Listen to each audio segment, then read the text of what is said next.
কৌশলের নামে গুপ্ত কিংবা সুপ্ত বেশ ধারণ করেনি বিএনপির কর্মীরা।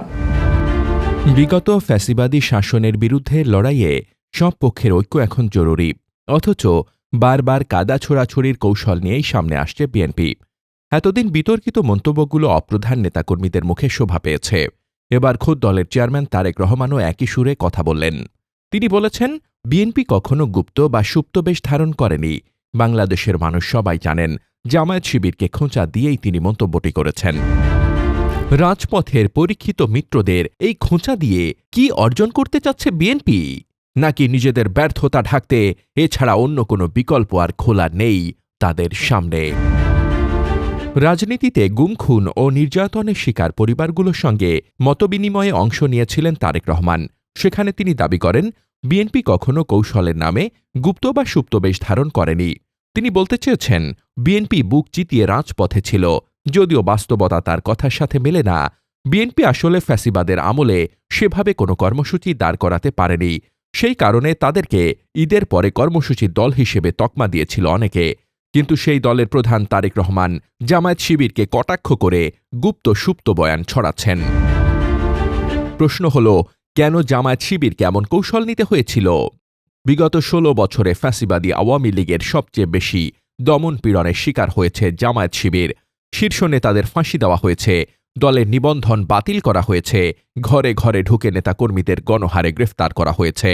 গুম, গ্রেফতার, নির্যাতন কোনো কিছুই বাদ রাখেনি ফ্যাসিবাদীরা।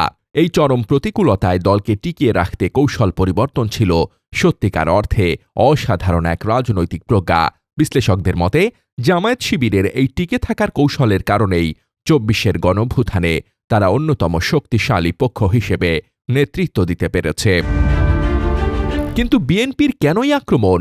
জনগণের সামনে তুলে ধরার মতো ইতিবাচক অর্জন বা সুনির্দিষ্ট কর্মসূচি তারা হাজির করতে পারছে না, বরং তৃণমূলে লুটপাট, চাঁদাবাজি ও অন্তর্কোন্দল দলের শৃঙ্খলা নিয়ে অনেক প্রশ্ন সামনে নিয়ে আসছে।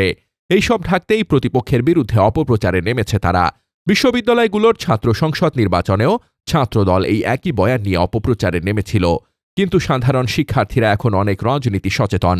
তারা ব্যালটের মাধ্যমে ছাত্রদলের এই অপপ্রচারের জবাব দিয়েছে, যার ফলে ছাত্র সংসদ নির্বাচনে ভূমিধস পরাজয় হয়েছে তাদের। কিন্তু ছাত্র সংসদে পরাজয়ের পরও শিক্ষা নেয়নি বিএনপি। দলীয় প্রধানের মুখ থেকে যখন একই ধরনের ইঙ্গিতপূর্ণ মন্তব্য আসে, তখন তা তৃণমূল কর্মীদের ভুল বার্তা দেয় সাধারণ মানুষকে। রাজনৈতিক বিশ্লেষকরা সতর্ক করে বলছেন, তারেক রহমানের মতো নেতার মুখে এই ধরনের উক্তি শোভা পায় না। এই বয়ান ছাত্র সংসদে যে নেতিবাচক ফল টেনে এনেছে, বয়ানের পরিবর্তন না হলে জাতীয় নির্বাচনেও তার প্রভাব পড়তে পারে।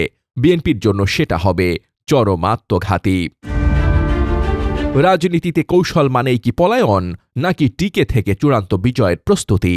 জামায়াত শিবিরের টিকে থাকার কৌশল যখন প্রশংসিত, তখন সেটাকে গুপ্ত বা সুপ্ত বলে ব্যঙ্গ করা বিএনপির জন্য বুমেরাং হতে পারে। বিশ্লেষকরা বলছেন, ঐক্যের বিপরীতে গিয়ে প্রতিপক্ষকে কোণঠাসা করার এই নেতিবাচক নীতি বিএনপিকে জনবিচ্ছিন্ন করে ফেলতে পারে। বিএনপি আসলেই অর্জন করছে নাকি বর্জনের শিকার হতে যাচ্ছে? নির্বাচনের ফলাফলই তা বলে দেবে।